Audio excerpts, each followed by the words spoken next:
Cuando sonó la alarma de incendio en la boda de mi hermana, alguien aprovechó el caos para cambiar los sobres de regalo, mi nombre desapareció de la mesa familiar. Y esa misma noche descubrí un movimiento extraño en la cuenta de mi padre que nadie supo explicar porque todos fingieron que no había pasado nada. Perdón, tu nombre no estaba en la lista de esta mesa, me dijo el camarero, rascándose la cabeza, pero si quiere puede sentarse ahí al fondo, junto a los del catering. Así empezó todo. Mi hermana Clara se casaba después de 7 años de relación con Germán, un tipo correcto, aburrido, pero trabajador, de esos que hacen reír a los tíos mayores en las sobremesas y que saben elegir el vino para la ceremonia. Yo había participado en casi todos los preparativos. Incluso diseñé las invitaciones con mi propio software y ayudé a organizar el seating plan. Y sin embargo, esa tarde, cuando llegué al salón de eventos del Hotel El Robledal, ya vestido con traje y corbata como me habían pedido, nadie sabía decirme dónde debía sentarme. Ni mi madre. Ni mi prima Ana. Ni Clara. ¿No te llegó el cambio de lugar? Me preguntó Clara, mientras la maquilladora le retocaba los labios con el pincel. ¿Cambio de lugar? ¿Cuándo? ¿Por qué? Ay, no sé, ¿lo habrá hecho papá o Germán? Pregúntales, ¿sí? Estoy un poco colapsada. Papá no respondió mis llamadas. Germán, apenas me vio, me palmeó el hombro como a un cuñado que ves cada 3 años y me dijo, qué bueno que viniste, pensé que al final no podrías. ¿No podría? ¿De qué hablaba? Cuando al fin logré entrar al salón donde se celebraría la cena, vi que la mesa principal ya estaba servida. 12 cubiertos. Flores. Y todos los nombres perfectamente marcados con caligrafía cursiva. El mío no estaba. En su lugar, había una tarjeta que decía Sebastián, pareja de Lucía. Lucía es mi prima. Sebastián es un tipo que, juraría, solo había visto una vez en un almuerzo familiar. ¿Estás seguro que ese es tu sitio? Le pregunté. Eso dice la tarjeta, ¿no? Respondió él, sin mirarme. No quise hacer un escándalo. Me senté al final de otra mesa, junto a un grupo de tíos lejanos, uno de los cuales dormía la siesta apoyado en el brazo desde antes de servir el primer plato. No era lo que imaginé para la boda de mi única hermana. Durante la ceremonia todo fue perfecto. Música suave, lágrimas, discursos. Mis padres se veían felices. Clara lloraba mientras decía sus votos. Todos reían. Pero yo ya no lograba desconectar del malestar que me había producido ese cambio sin explicación. Hasta que llegó el momento de los sobres. En mi familia tenemos una costumbre, en las bodas, cada invitado deja un sobre con dinero o regalo simbólico en una caja decorada, y al lado, firma en un libro de recuerdos con algún mensaje para los novios. Yo preparé mi sobre con billetes recién sacados del cajero y una tarjeta escrita a mano. Fui de los primeros en dejarlo. Vi claramente que mi nombre quedaba anotado. 40 minutos después, cuando ya pasaban el postre, sonó la alarma. Un pitido agudo, repetitivo, interrumpió la música y las luces empezaron a parpadear. La alarma contra incendios del salón había sido activada. Un camarero gritó que por precaución saliéramos al jardín trasero. Alguien dijo que había humo en la cocina. La evacuación fue rápida. Caótica, pero sin pánico. Vi cómo algunas señoras mayores se tapaban la nariz con servilletas, mientras los niños reían creyendo que era parte del show. Pero para mí, no lo fue. Durante los 15 minutos que estuvimos afuera, algo se movió. Cuando volvimos, la caja de los sobres estaba en otra mesa. La tapa estaba mal puesta. Y el libro de dedicatorias tenía la última hoja manchada con gotas de vino. Le pregunté a mi primo Iván si había notado algo raro. Me dijo que no. Me miró como si estuviera paranoico. No seas intenso, seguro alguien la movió para que no se mojara. Ya sabes cómo son los camareros. Pero no. No era solo eso. Esa noche, al volver a casa, vi una luz encendida en el despacho de mi padre. Él no sabía que yo estaba ahí, pasando unos días hasta mi regreso a Barcelona. Me acerqué sin hacer ruido, y lo vi frente a su computadora, con la cara tensa. Cuando escuchó mis pasos, cerró la tapa de golpe. ¿Todo bien, papá? Le pregunté. Sí, claro.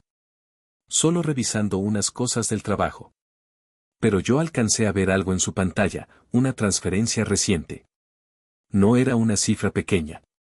Algo más de 28.000 euros, hacia una cuenta con un nombre de empresa que no reconocí. Pensé que era casualidad. Pensé que no tenía relación. Hasta que al día siguiente, nadie, ni Clara, ni mi madre, ni Germán, mencionó lo de la alarma, lo de los sobres, ni el supuesto humo. Como si nada hubiera pasado. Y cuando pregunté si alguien había visto mi mensaje en el libro de dedicatorias, fingieron no entenderme. Como si yo no hubiera estado ahí. Y entonces lo supe. No era solo la silla. No era solo el sobre. Había algo más. Algo grande. Algo que se había movido esa noche, entre los brindis, las lágrimas y el caos. Y no era humo lo que ocultaba la verdad. Era silencio. Pero yo no iba a callar. Porque si alguien pensó que podía borrarme del mapa familiar con una alarma y un poco de humo, no me conocía lo suficiente. Suscríbete al canal y dale like a este video para seguir descubriendo historias inspiradas en conflictos reales sobre familias, herencias, dinero y secretos de los que ya no es posible callar. Tu apoyo mantiene esta voz viva. Antes de todo esto, llevaba una vida bastante normal. Trabajo como diseñador gráfico freelance, y aunque nunca me ha sobrado el dinero, me he mantenido solo desde los 24. Ahora tengo 36 y vivo entre dos ciudades, Madrid y Barcelona. Sin pareja, sin hijos, con algunos amigos de verdad y una relación tensa con mi familia. Tensa, pero funcional. Es decir, hablábamos. Nos veíamos en fechas importantes. No éramos los más unidos del mundo, pero nadie lo notaba demasiado.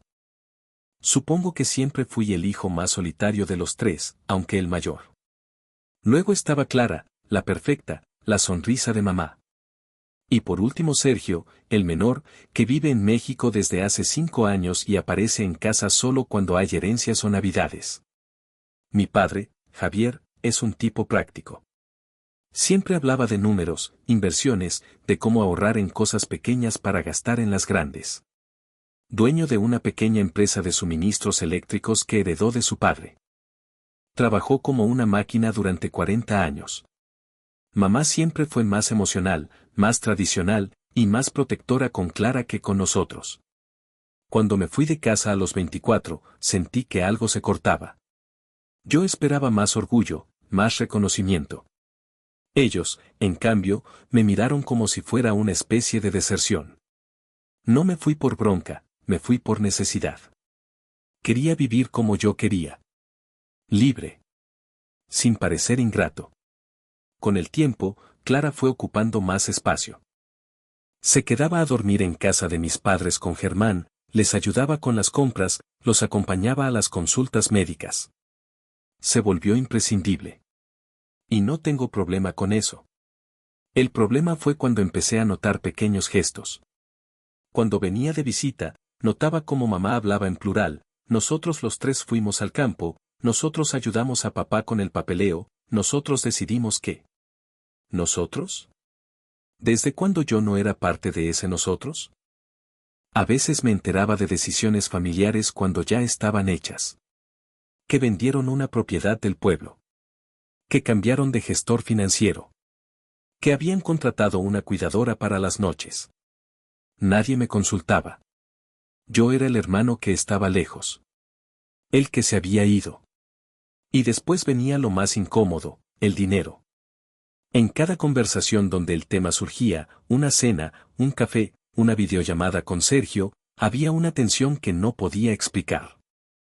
Comentarios sutiles, como, claro, tú como no estás aquí, no ves todo lo que hacemos, o hay que reconocer quién está al pie del cañón. Una vez, pregunté directamente si papá había pensado en organizar su testamento. No lo dije con maldad. Solo quería saber si había planes, si todos estábamos al tanto, si podía ayudar en algo. Silencio. Papá se levantó de la mesa sin decir palabra. Clara cambió de tema. Mamá dijo no es momento para hablar de eso. Pero yo sabía que sí lo era. El tiempo pasaba, y mi padre empezaba a olvidar cosas. Nombres, fechas. A veces repetía historias. Yo me daba cuenta, pero nadie más lo decía. Clara lo corregía con cariño, como a un niño. Y cuando lo mencioné en un mensaje grupal de WhatsApp, Clara me escribió por privado para decirme que no exagerara, que no alimentara fantasías. Papá está perfectamente. Solo está cansado. Claro. Cansado. Un mes antes de la boda, me ofrecía revisar con él sus cuentas y papeles del negocio. Le dije que podíamos hacer un respaldo digital, ordenar documentos importantes. Me dijo que sí, pero luego nunca me dio acceso. Siempre tenía una excusa.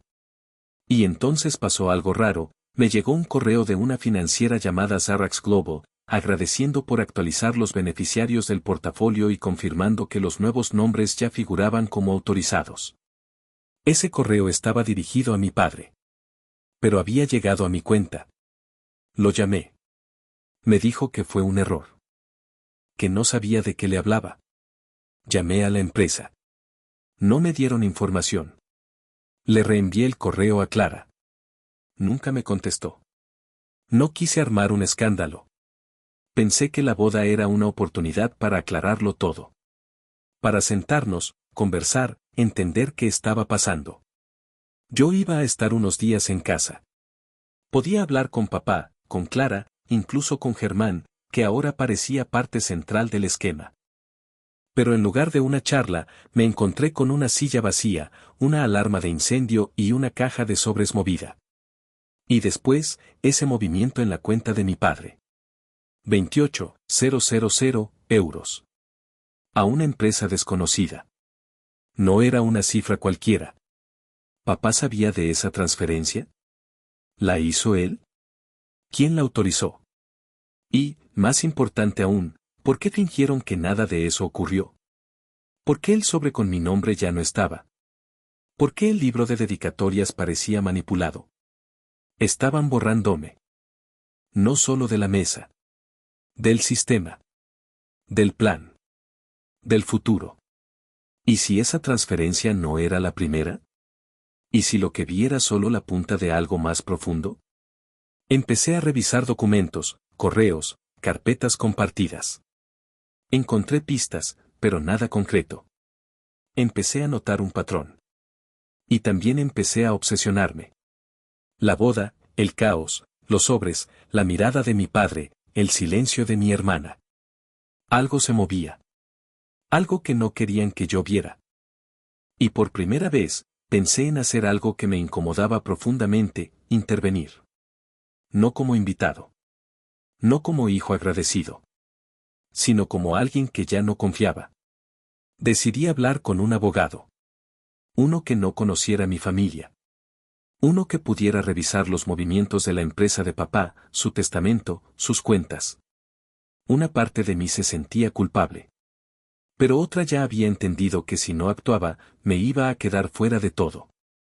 Y esta vez no era solo cuestión de orgullo. Era cuestión de verdad. Y de justicia. El abogado se llamaba Ramiro Ortega. Lo contacté por recomendación de un excompañero de universidad y, desde la primera llamada, me dio buena espina, directo, sobrio, sin frases vacías. Nos vimos en una cafetería discreta en el centro, 2 días después de la boda. Le conté todo, desde los cambios en la familia hasta lo de la transferencia y los sobres. Tomó nota sin interrumpirme.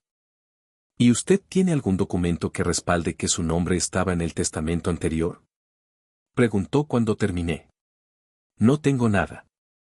Nunca vi un testamento. Solo sé que mi padre me dijo, hace años, que la empresa sería dividida entre los 3 hijos. Y últimamente, siento que algo se borró. Ramiro asintió. Me pidió que le enviara todo lo que tuviera, capturas, correos, incluso las fotos del salón donde debía estar mi sitio. Me dijo que se encargaría de investigar discretamente, sin levantar sospechas. Y yo intenté mantenerme sereno. Lo intenté. Pero 5 días después, descubrí algo que cambió todo. Ramiro me mandó un mensaje de voz a las 9:43 de la mañana. Su tono ya no era tan neutro.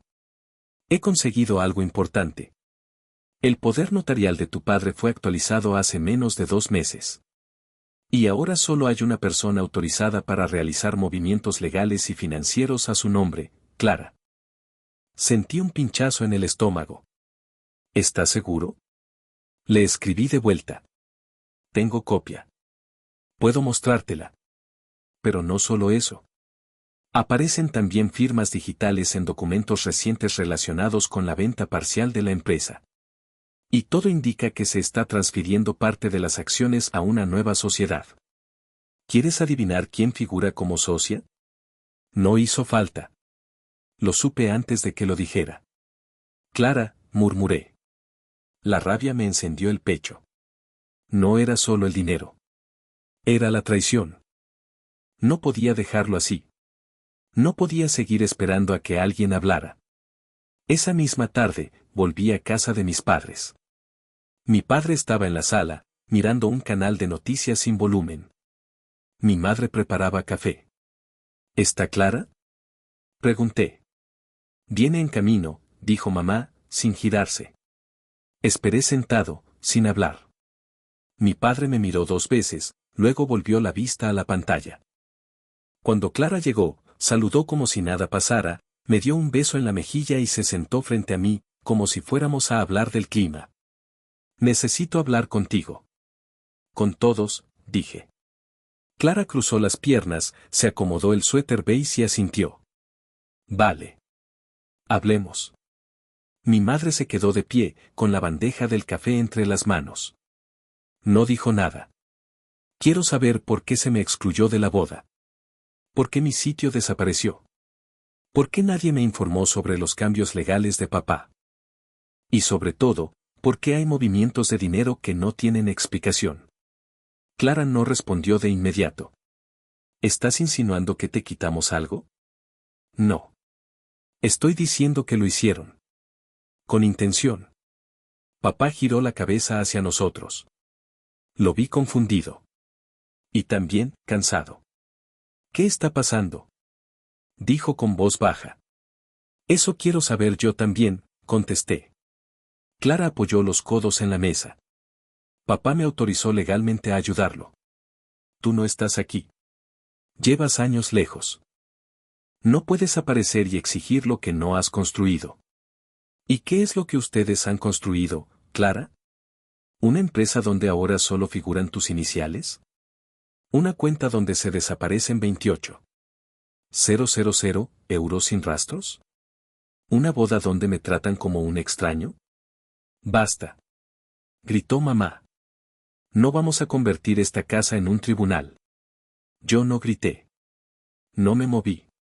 Solo saqué el móvil y puse sobre la mesa el documento que Ramiro me había enviado esa mañana.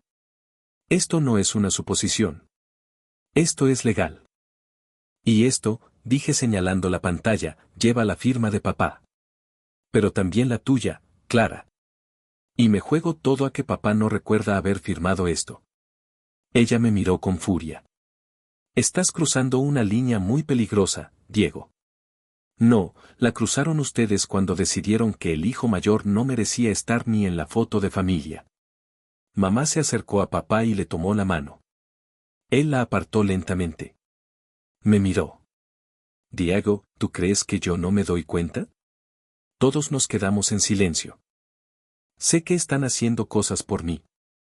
Y también sé que hay cosas que no me dicen. A veces no entiendo todo. Pero no estoy tan perdido como creen. Papá, entonces dime algo claro, ¿autorizaste tú a Clara a mover todo sin informarnos a Sergio y a mí?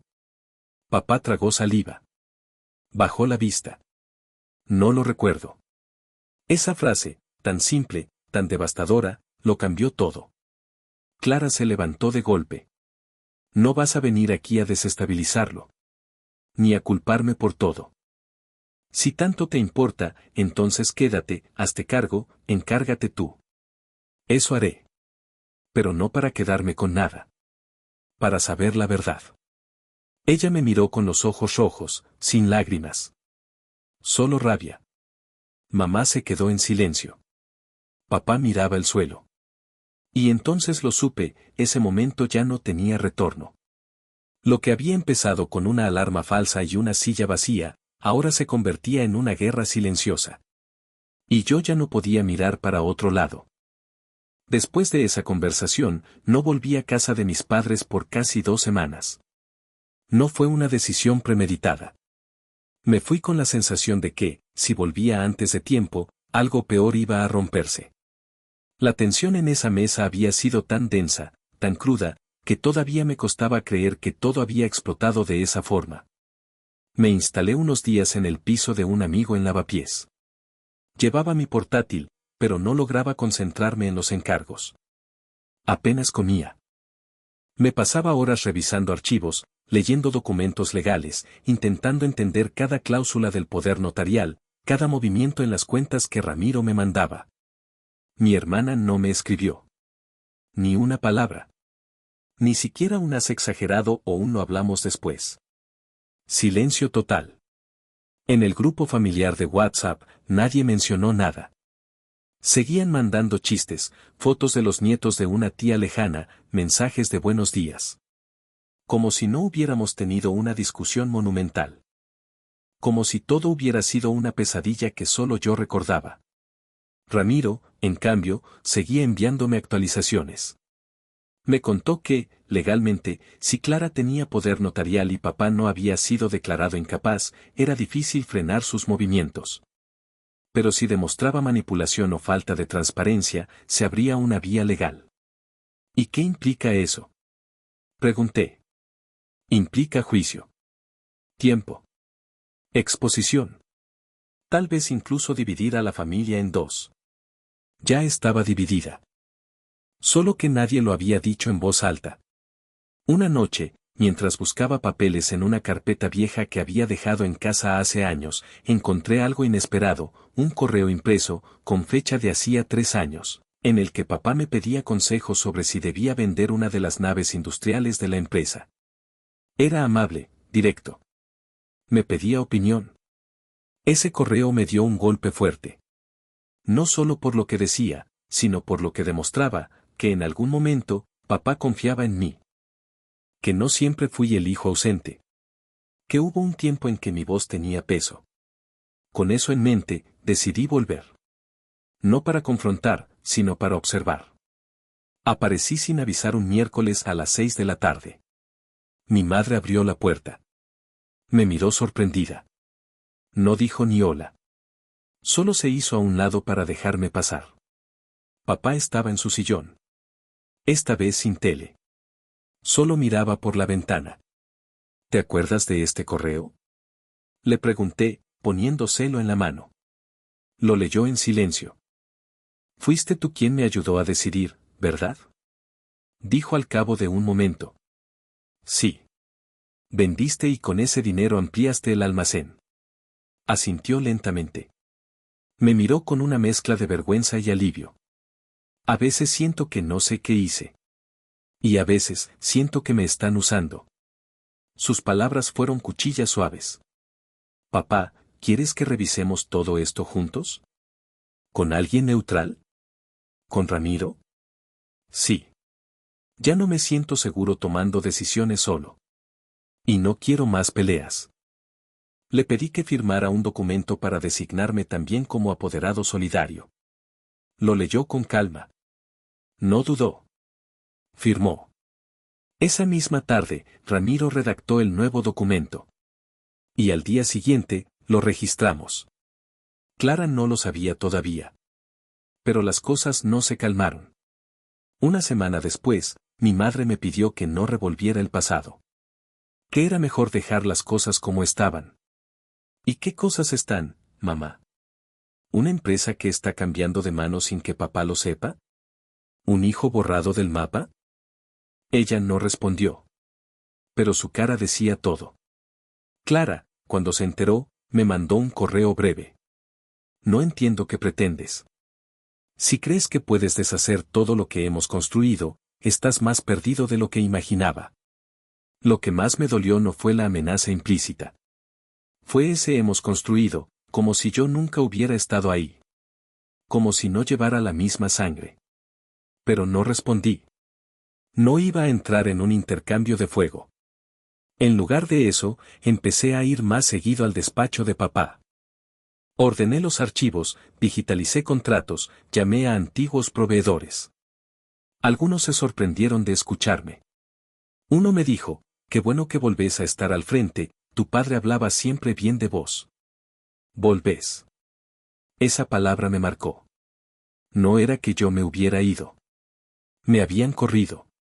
Y ahora estaba regresando. No por revancha, sino por justicia. Las noches seguían siendo pesadas. Había algo en el ambiente, como una tensión que no se evaporaba. Mamá casi no hablaba. Clara no volvía por casa.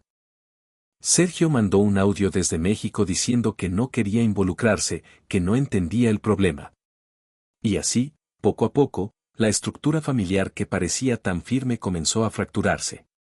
No por mi culpa, sino porque había estado sostenida por un acuerdo silencioso de no hablar.